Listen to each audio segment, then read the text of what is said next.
Hey, did you miss me? It's been a while. Welcome back to Sheener the Taxpayer. Yeah, it's been, I think, almost 2 weeks, so I was kind of getting burnt out, and I don't know. People aren't really watching, anyways, but the people that do click on this, I really do appreciate it. Yeah, I was just pumping out episodes left, right, and center, and, I can't expect everybody to just listen and watch all the time, and I needed a break from it.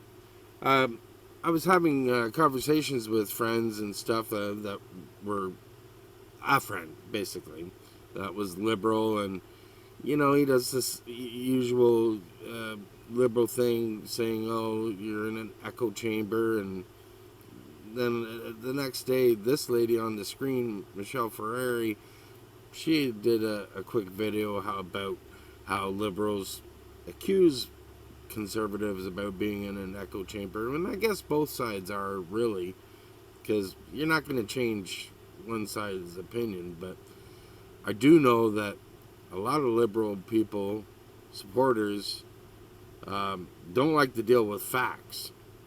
So, and when you give them facts, well, that's when the name calling starts. Anyways, I was just getting burnt out on it, and it's like I'm saying the same stuff over and over again, and it gets a little bit repetitive. And it does take effort. It does, yeah, it takes effort to do this, and you know, it takes effort to find the videos. A lot of it gets sent to me, anyways. But I got to go through these things and make sure that I either agree with it, or I've got something to say with it or against it or whatever. So there's that aspect. So everything that I show, I gotta go through it on my own and then watch it again, for the most part, again while I do the show. So it's time, and I've got other things to do too. So and it's not like I'm making any money out of this either. So anyway, but there is a lot going on, so I wanted to get on the horn here and say my piece. All this BS with Trump, and let's face it, no matter how you vote, liberal, conservative, NDP, PPP, PPP, whatever you are, we can all agree that Trump is a freaking goof, right? But let's be honest. All the industries that have been tariffed since this whole shebang started were already on the ropes. And I think a lot of that had to do with the liberals for the last decade in being in office, all the limitations, all the regulations, everything, all the restrictions put on business, taxes, uh, you name it. And it doesn't foster a lot of growth potential in our country. So businesses were suffering. They were already leaving the country, or they weren't making money. And, if somebody placed tariffs, we should have been strong enough that we go, so what? So there's tariffs. We're still strong enough. We should be strong enough to withstand that. And that didn't happen. And then, everybody thought Carney he was elected solely because he was going to deal with Trump.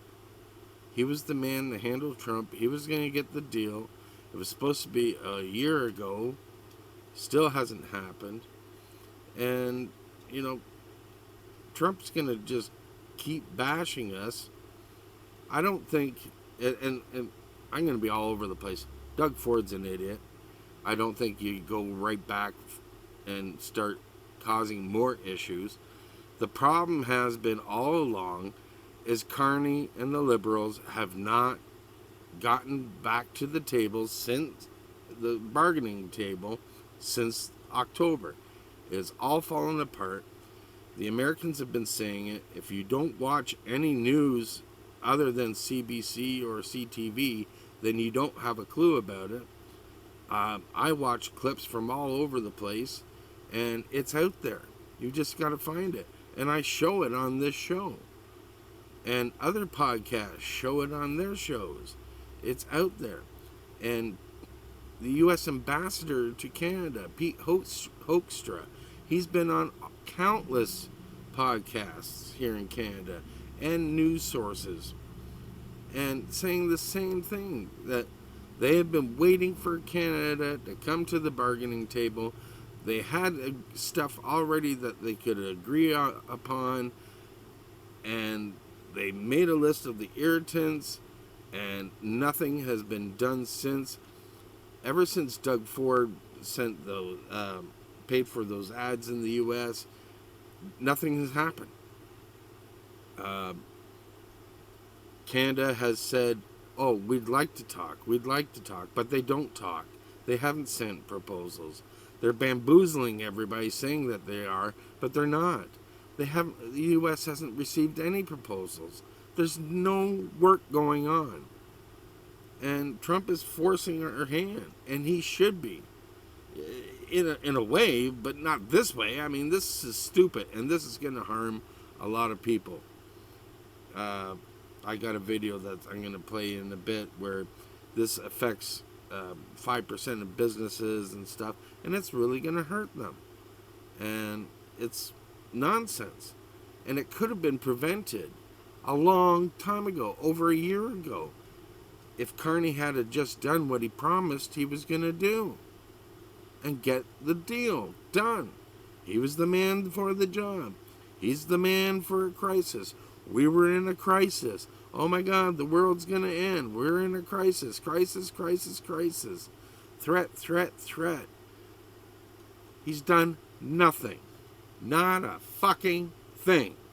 Excuse my French. Damn, I've gone 3 days without swearing, and then I go and do a podcast, and what do? I swear. I'm sorry. I apologize. We allow free trade with the UK to bring in X amount of cheese, but we block it from the US. It's so stupid. No wonder Trump has got his panties in a knot. And he always does anyway. So, like, just deal with the man. Get the job done. Get the deal done. Let's move on. But Carney's like, oh, well, we already have the best deal. What are you talking about, man?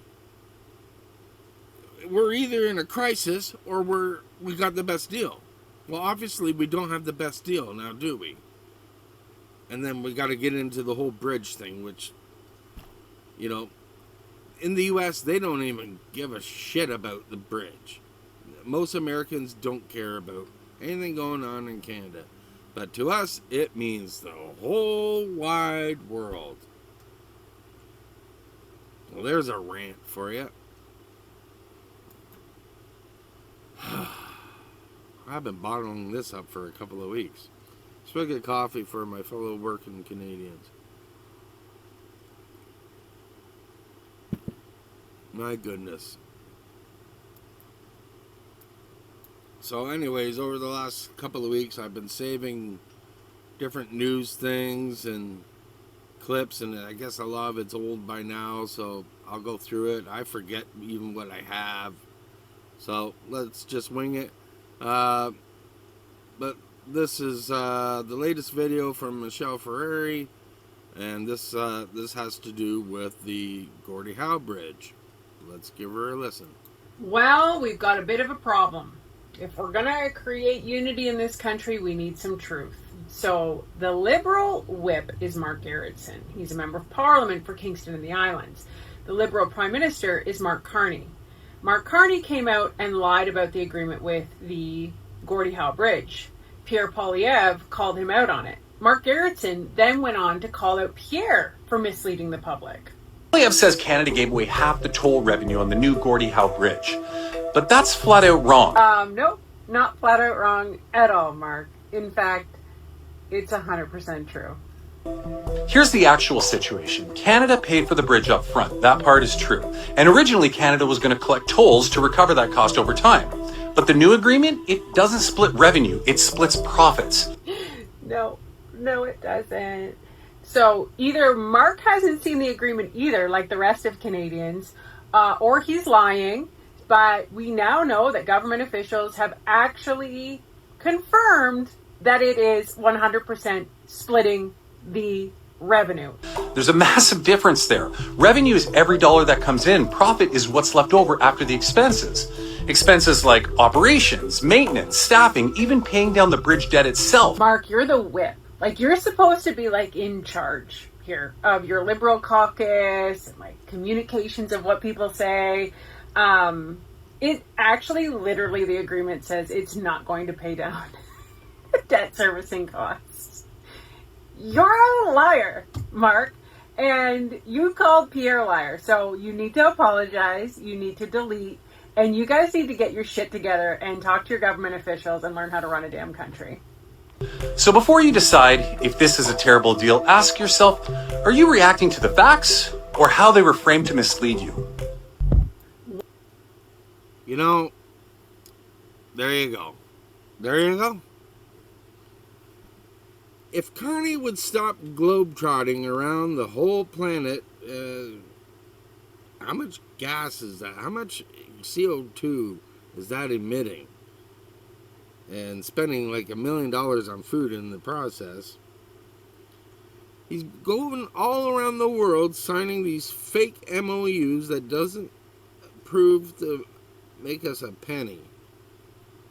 But he sure has gone out of his way to piss off Trump and not get a deal signed since he's taken office. Okay, well, he was elected, but he did just take over the position at one point too, didn't he? Funny how that happened. Not to mention, he stole a majority crookedly, and he's got the majority. The guy can do whatever he wants without impunity or impunity. I don't know how to use these fancy words. With impunity, I don't know. I gotta ask my Google box on that one. But he can do what he wants, and now he's gonna meet with the premiers to figure out what they're gonna do. He's trying to wait out Trump to see if Trump gets turfed on the midterms. And that's a bad strategy. He should have had a deal a long time ago. You know, another reason why I stopped doing this podcast was I was getting too worked up, too. I was getting too angry. I'm feeling it again. Feeling like I'm having a fit, a heart attack or something. Anyways, Ron, what have you got to say today, sir? He's got some info, he's got his take on the tariffs and trade wars. Let's give it a listen. Okay, game on! Trade war back, bigger and better! Fuck me, this is horrible. So, more tariffs, more random tariffs. Tariffs on some weird bag of shit, too. Like, hockey sticks, dairy, booze, wigs. What the fuck? Anyway, 50% tariffs, which is basically shut them down, okay? You tariff something 50%, it's like, yeah, you're not going to send them anymore. It's over. So the craziness is back up and running. It's very, very, very clear. What do we think about this? Now, it only really affects about 5% of our exports to the U.S. But here's the important thing.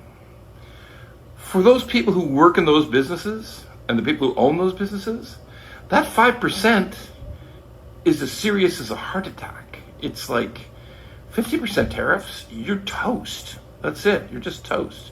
Okay, so why is he doing it? Why does he do anything? Why does Trump do fucking anything? Come on. It's not reasonable. And by the way, he is now tariffing Kuzma-compliant things. He's just invented something out of a 100-year-old act of Congress that, yeah, this gives me the right to do it because you've been bad, Canada. You bad. You discriminate against our wine and bourbon. fuck. Okay, fuck. Anyway, so it's basically illegal. He's doing it anyway. We all have to feel, if you work at a bank or you're a teacher or you work for the government or a million other jobs, this has no impact on you. You're not exporting honey or wigs, okay? But for those involved, and the wood products, that's terrible. So for all of those people, it's a disaster. It's terrible. Should Carney do more? Should Carney have done more? Should we be in a better position in terms of trade right now? Carney was elected as the Trump whisperer, right? I know Trump's impossible to deal with, but I got a funny feeling Mexico's a bit farther along in this, and there are no extra tariffs that I know of on Mexican stuff. No, haven't heard of it. So, yeah, I mean, maybe, I don't know, does Mexico have the automotive tariffs? I don't know. But, yeah, I mean, this is bad, very bad. And, of course, Doug Ford just shoots his mouth off like a fucking loon. But forget about that. Prime Minister Carney, please, for the sake of the people whose jobs are going to be decimated by this, can we please get something going? Please, can we get something fucking going on this tariff thing? It's one of the reasons he got elected. Okay. He's not wrong. Even Mexico has said, hey, Canada has not come to the table. There's 3 countries in this free trade agreement. We're not even dealing with Mexico. But as long as Trump keeps doing this bullshit, Carney's popularity just goes up for some reason because he's the guy to fight Trump, but he's not doing it. He's just not doing it. He's not done it. Hasn't even begun. Oh, for the love of...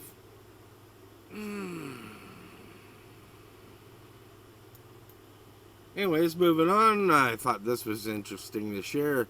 Donald Trump is threatening additional tariffs on Canada in response to the wildfire smoke crossing into the United States. Liberals are saying that new taxes will do nothing to stop forest fires. Will they do the same? Will they apply the same logic to carbon taxes? Duh! You wonder. You wonder. And this, Carney caved. Carney said there would be no profit sharing until the debt was repaid on the Gordie Howe Bridge. He lied. How can Canadians trust anything he says? Anything else he says? I have not trusted anything he said since day one. Moving on, this is kind of old news now, but I guess it's going to just fade away now about the condo bailout. Shouldn't fade away, but there was a whole blurb here that is really long and I don't feel like reading it. So we'll just read the cartoon here if you can read it for yourself. We're making housing more affordable and bailing out his friends. Yeah. Now, I don't know if it's 1.45 billion or 3 billion. I don't know what the number is on the whole condo bailout. But if it's so great for Canadians, why are you so afraid of questions? I mean, he turned down the ethics probe, or shut down the ethics probe. So we'll never know. We'll just never know. He's got all the power, so we started asking questions. Well, shut that down. Shut that shit down. No, you're not going to find out a damn thing. I really enjoyed this meme, although it was terrible what's going on with the forest fires, but only taxes can prevent forest fires, right? I mean, exactly. And back to the Gordie Howe Bridge situation from Andrew Lawton, MP.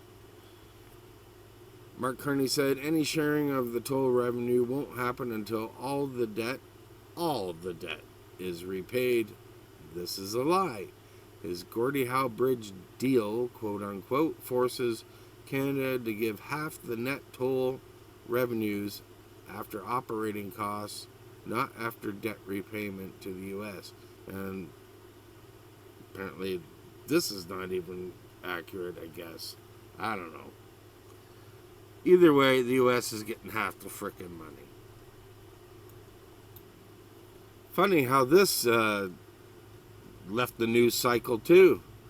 This was, I guess, last week or a little bit ago, but Mark Carney hires a COO, creates this position, as Chief Operating Officer for the Liberals for his office, and he appoints Maya Johnson to the position, who's got connections to Hillary Clinton, but more importantly, she's a bloody American.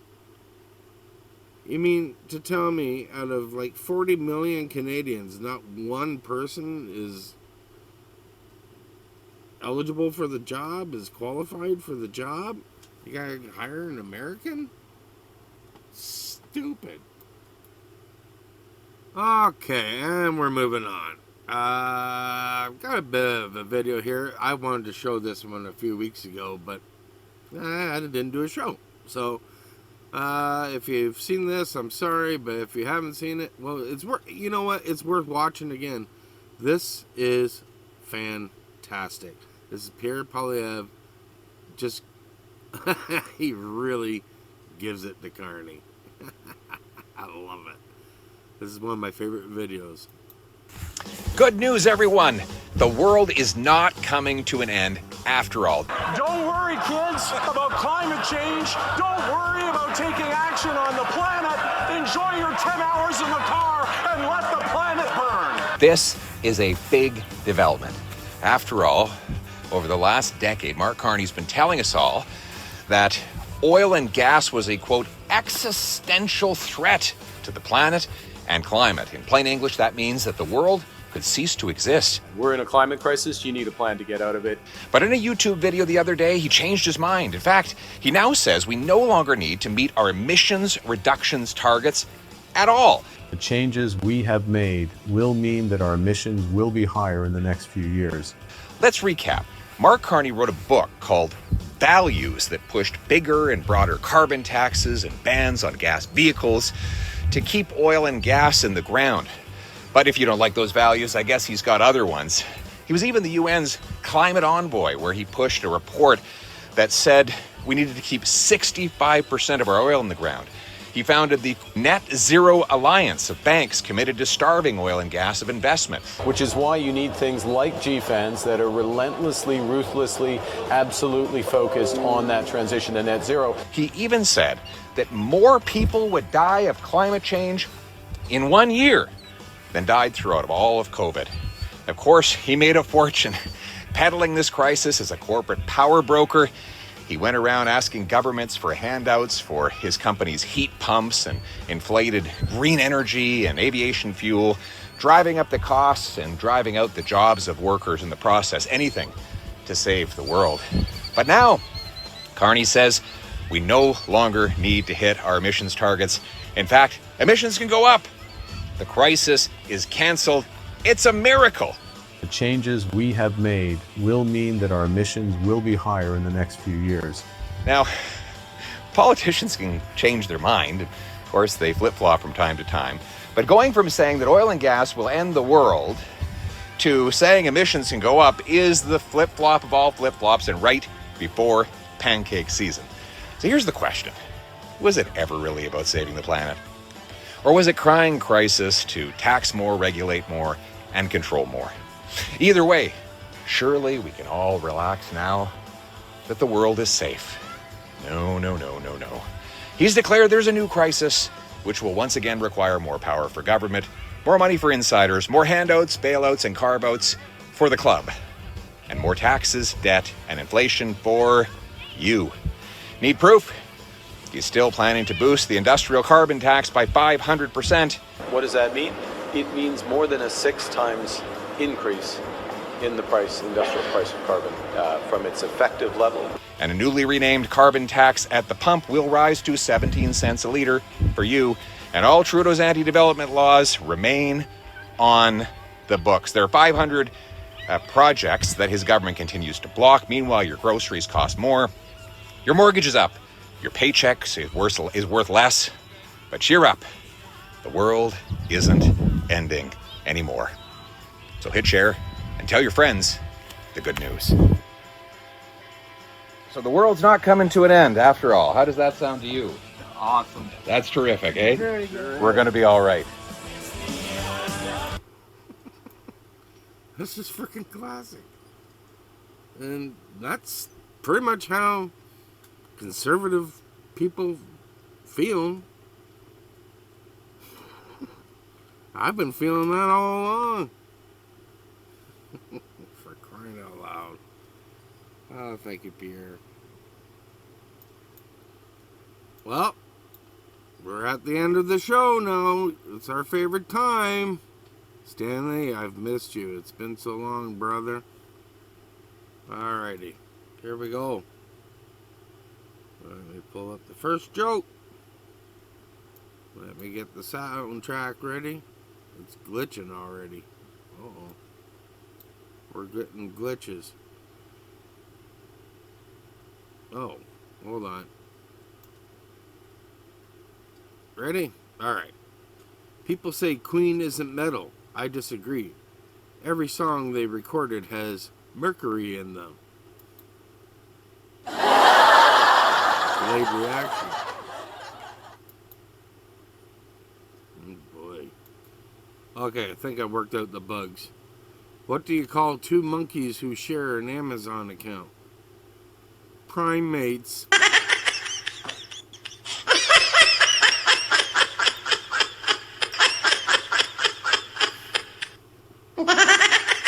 This thing's killing me.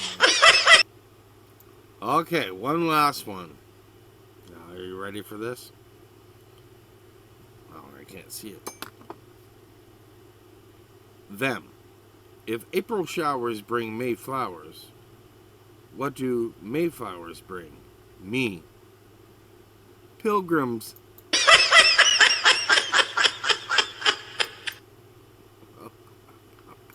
love the new sound effect.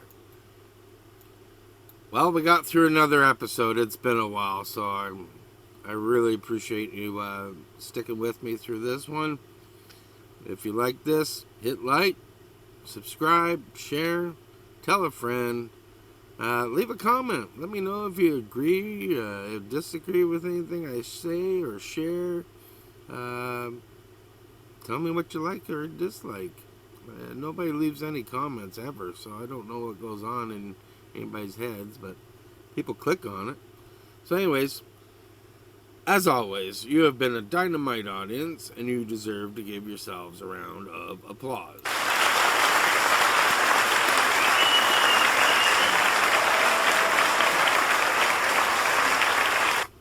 So anyways, don't know when I'll be doing another one, but until then, take care of yourselves, take care of each other, and God bless.